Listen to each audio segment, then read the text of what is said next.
Isang eroplano na kasali sa air show sa South Africa ang bumagsak. Yan at iba pang balita abroad sa report ni Mark Salazar.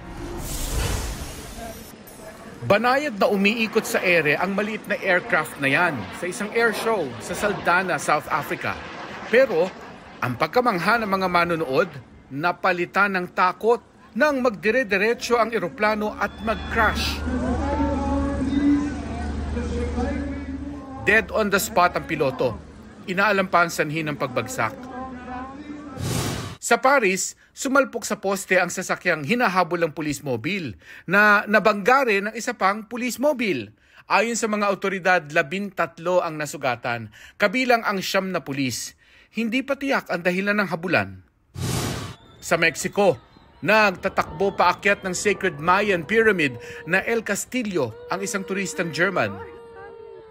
Ayon sa National Institute of Anthropology, nagtangka pang magtago ang banyaga pero naaresto siya kalaunan. Ang El Castillo ay isang 79-foot pyramid na gawa sa bato. Ipinagbabawal umakyat sa naturang historical landmark. Mark Salazar, nagbabalita para sa GMA Integrated News.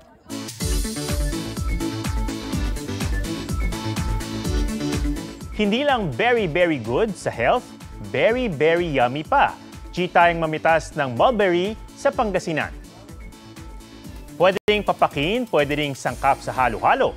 Matitikman yan sa isang mulberry farm sa bayan ng Villasis. 149 pesos lang, makakapamitas na. Matamis daw ang maitim na bunga nitong mulberry pero maasim naman yung pula. Kabilang sa health benefits ito ang pagpapababa ng cholesterol, pampalakas ng immune system at mainam rin para sa healthy eyes.